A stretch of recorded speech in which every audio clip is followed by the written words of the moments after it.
자, 이번에는 담배세하고 1번 고리대금업자 이야기 좀 하겠습니다. 자, 담배값이요 2,500원에서 4,500원으로 올랐습니다. 지난 1월 1일부터입니다.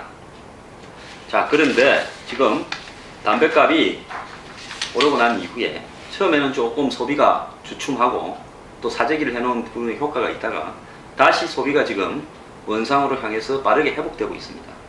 그래서 1월부터 5월까지 담배 판매로 거둔 세금이 8,800억이 지난해 같은 기간보다 많다고 합니다. 정부는 애초에 한 2조 8천억 정도가 연말까지 더 걷어질 거다. 판매량은 34% 줄어들고 대신 가격이 2배 정도 올랐으니까 3천억 가까이가 더, 3조 원 가까이가 더 늘어날 거다. 이래 봤습니다. 자, 담배세 총 수익이 작년 1년에요 6조 7,427억이었습니다. 근데 올해 담배를 올리고 나서 10조 원을 넘었을 거라고 봤는데요. 지금 이 추세대로 가면 10조 원으로 갈 거로 보인다. 자, 그런데 자, 담배세에 대해서 제가 전에도 한번 방송에서 이야기를 했는데 이거 정말 문제입니다. 이거 담배값 인상이 아니라 담배세금 인상입니다. 특정한 사람, 담배를 피우는 사람에게 직접적으로 이렇게 세를 거두어 드리는 이런 어떤 부분으로 지금 가고 있는데요. 그렇다고 이게 세금이라고 느껴지지 않기 때문에 일종의 부가가치세처럼 간접세죠. 소득세나 법인세처럼 직접 내는 것은 직접세인데요. 재산세잖아. 이것은 어쨌든 담배라는 물건에 가격에 포함되어 있으니까 간접세입니다. 근데 담배를 하루에 한 갑을 피우는 사람이요. 이전에 담배세가 오르기 전에는 1년에 56만 원의 세금을 냈는데 이제 똑같이 하루에 한 갑을 피우는 사람이 1년에 얼마의 세금을 내는가 하면 121만 원의 세금을 내게 됩니다. 이것은 뭐하고 같은가 하면요. 8억짜리 아파트를 하나 가지고 있는 사람이 내는 재산세하고 똑같다고 그럽니다. 그러니까 내가 하루에 한 갑씩 담배를 피우면 내가 8억짜리 아파트 하나 가지고 내는 재산세하고 똑같다는 거죠. 자, 이 간접세가 많아지는 나라는 굉장히 위험하고 안 좋은 나라입니다. 세금은 어디까지나 직접적으로 소득의 기준에서 내야 되는데 간접세라는 것은 소득의 기준하는 게 아니라 지금 담배를 피우는 사람들 한번 보세요. 20대, 30대에 불안정 고용, 비정규직, 청년 백수, 실업자 이런 사람들이 담배를 더 많이 피죠. 스트레스가 많이 받았어요. 그런데 이 사람들이 또 수입이 별로 없는 사람들이 세금을 8억짜리 아파트를 보유한 세금을 낸다. 이런 간접세가 많아지는 나라는 세금을 지극히 불평등하게 거두어들이는 나라입니다. 자, 그런데 우리나라의 직접세, 간접세 비중이요. OECD 평균은요. 직접세가 58.5%, 간접세가 41.5%, 즉 6대 4의 비율로 직접세가 높습니다. 이게 정상이 있는 겁니다. 그런데 2009년에요. 우리나라의 직접세 48.9%, 간접세 51.2%, 간접세가 약간 높았어요. 그 뒤로 법인세, 소득세 인하하면서요. 어떻게 되냐? 직접세 45.5%, 간접세 54.5% 이렇게 되기 시작했습니다. 이제 담배세까지 포함되면 이렇게 될 겁니다. 그러니까 없는 사람이 더 세금을 많이 내는데 본인이 세금을 낸다고 인식도 하지 못하는 겁니다. 여러분, 담배 한 갑, 4,500원짜리 담배 한 갑에 세금이 얼마인 줄 아십니까? 담배값의 73.4%, 3,318원입니다. 여러분, 담배 한 갑 태우시면요. 세금 3,318원 내는 겁니다. 정말요, 담배값을 올려가지고 없는 사람한테서 세금을 뜯어내는 거. 이거야말로 정말로 정부가 해서는 안 될 일을 저는 한 것이라고 봅니다. 담배값 정말 문제입니다.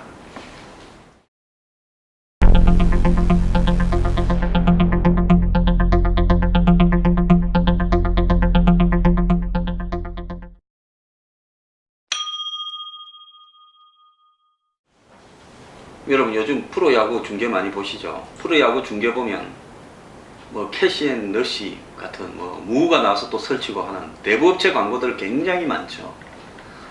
오늘 금리 인하와 이 대부업체와의 관계 부분에 대해서 이야기를 좀 하겠습니다.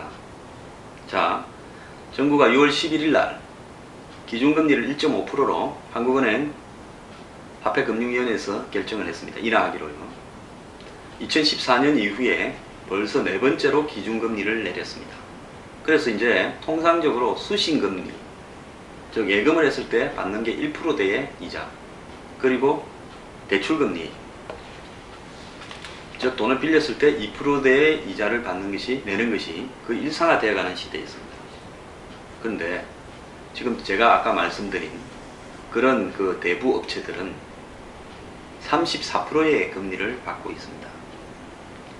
IMF 때까지요, 25%의 이자를 25% 이내에서만 이자를 받도록 이자 제한법이 있었는데 IMF 때 폐지를 해버렸습니다. IMF 때 금리가 폭등을 하니까 폐지를 했죠. 그리고 그 이후에요, 일본에 싼 엔화 금리를 갖다가 이용해가지고 사무라이 자본들이 들어왔습니다.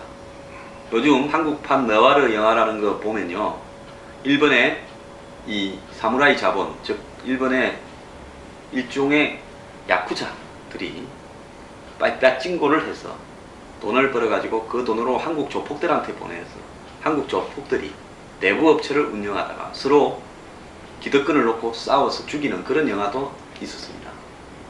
지금 그런 양상이요, 한국 사회에 광범위하게 벌어지고 있습니다. 어두운 일본 자본이 들어와가지고요, 내부 업체를 운영하고 있는데 2014년 6월 현재 자산 100억 이상의 대부 업체가 가진 자본총액이 지금 10조 1600억이라는 겁니다.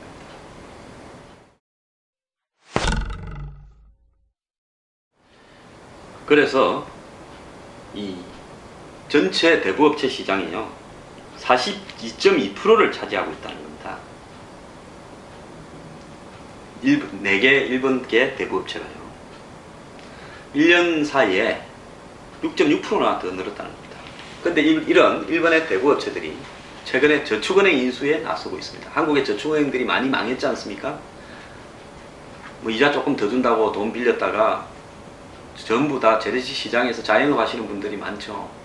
그 이자 좀 더 받을 거라고 저축은행에 넣었다가 저축은행은 그 돈을 가지고 부동산에 브릿지 자금으로 제공하고 뭐 이런저렇게 해먹고 오너들이 다 틀어먹고 이러다가 저축은행 망해버려가지고 그 이제 부도난 저축은행들을 일본계 대부업체들이 인수를 합니다.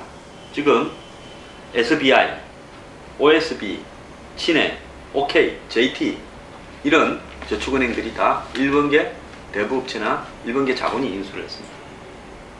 그래서 작년 연말 현재 자산이 7조 4,800억이 넘고요, 전체 저축은행 중에서 19.8%가 여기에 넘어갔습니다. 자, 이제 이것은요, 대부업체가 저축은행을 인수한다는 것은 뭔 이야기인가 하면, 대부업체가 저축은행의 예금자들로부터 예금을 받아가지고, 즉 수신을 해가지고 그 돈으로 대부업체에 다시 줘서 운영작업으로 조달하게끔 가능한다는 겁니다. 그러면 이 말은 뭔 말인가 하면, 대부업체가 저축은행을 앞세워서 예금 받아가 그 돈으로 34%짜리 고리대 사업을 할 수 있게 됐다는 겁니다. 그것이 일본의 대부업체들이 저축은행을 인수하는 이유입니다. 그래서 초저금리 시대에서 정권회사, 보험회사, 그 다음에 개인 투자자들한테 사모 채권을 저축은행이 발행하고요, 그럼 4% 이자랍니다. 그 돈으로 자금을 4%로 이자 주고 자금 끌어모았어. 저축은행 앞세워서 그 돈을 가지고 결국은 34%짜리 고리대금 장사를 합니다. 옛날에는 일본에서 뭐 야쿠자들이 빠찡고 하고 뭐 하고 해서 돈 끌어모아서 그 돈을 가져와서 했지만, 이제는 한국에서 한국 국민들 돈을요, 일본계 저축은행들이 예금 받고 또 더 나가서 이 사모펀드 만들고 사모 채권을 만들고 저축은행이 발행하는 거죠, 채권을. 그래서 4%로 돈을 끌어들인 다음 이제 34%로 빌려주는 겁니다. 즉 자생적으로 자금을 모아서 한국 땅에서 고리대를 할 수 있게 되었다는 겁니다. 자, 이 와중에요, 정부는 일본계 대부업체들한테 저축은행 인수하는 부분을 통제하지 않고 내버려 두고 있습니다. 자, 우리가 일본 보고 과거사 하는데요, 현대사에 있어서도요, 한국의 그야말로 어려운 계층, 즉 대부업체를 이용해야 될 만큼 어려운 계층이 일본 사람들한테 고리대를 갖다 바치는 제2의 식민지화가 벌어지고 있는 겁니다.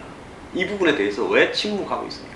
일본계 대부업체한테 저축은행을 넘겨주어서는 안 되고요. 부도난 저축은행은 저축은행이 부도나게 그냥 처리를 했어야죠. 정말 심각한 문제가 벌어지고 있습니다.